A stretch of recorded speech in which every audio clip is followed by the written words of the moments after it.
தலித்துகளுக்கு எதிரான கட்சி திமுக. பாருங்க, இங்க தலித்துகள் பாதிக்கப்படுறாங்க, அங்க பாதிக்கப்படுறாங்க, இது அரசாங்கமே முன்னின்று செய்கிறது அப்படின்னு ஒரு நேரேஷன் போயிட்டு இருக்கு. இது அந்த அவங்க சொல்ற இஷ்யூல அப்படி நடக்கல அப்படிங்கிறது விசாரணை முடிவுல அது என்ன வருதோ அப்புறம் பேசிக்கலாம். ஆனா தலித்துகளுக்கு எதிரான கட்சின்னு சொல்றாங்கல்ல, அவங்களுக்கு இப்ப நான் சொல்ற ஒரு விஷயம், ஒரே ஒரு விஷயம் மட்டும் சொல்றேன். 2021 வரைக்கும் அதிமுக ஆட்சி முடிகிற காலம் வரைக்கும் அந்த 10 வருஷம் இருக்கு இல்லைங்களா, அந்த 10 வருஷத்துல பட்டியல் சமூகத்தை சார்ந்த மாணவர்கள் முதுகலை பட்டம் படிப்பதற்கு, பிஜி படிப்பதற்கு ஃபாரின் போய் படிக்கலாம். அவங்க அதுக்கு ஒரு இளங்கலை பட்டம் மட்டும் படிச்சா போதும், அதற்கு வேற எதுவும் அளவுகோல் கிடையாது. யாரு வேண்டுமானாலும் ஃபாரின்ல போய் படிக்கலாம். அந்த முழு செலவையும் அரசாங்கமே ஏற்றுக்கும்.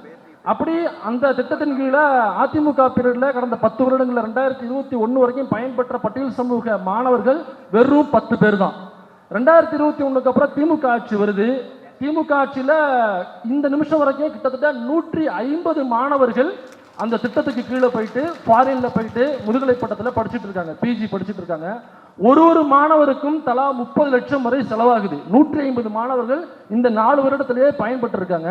இப்ப லாஸ்டா போட்ட சட்டமன்றத்தில் கூட இவரு உயர்த்திருந்தார் முதல்வர், அந்த அமௌண்ட் டபுளா மாத்திருந்தார். 30 கோடி ஒதுக்கி இருந்தாங்க.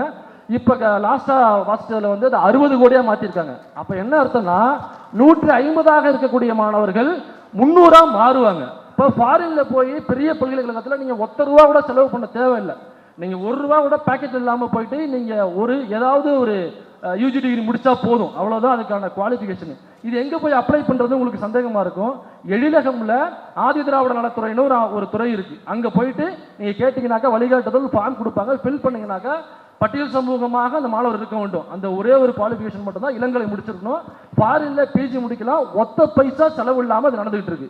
இப்படி இருக்கும்பொழுது இது பிசிஎம்பிசி கிடையாது, ஷெட்யூல் காஸ்ட் மாணவர்களுக்கு மட்டும்தான் இந்த திட்டம் அனுமதிக்குது.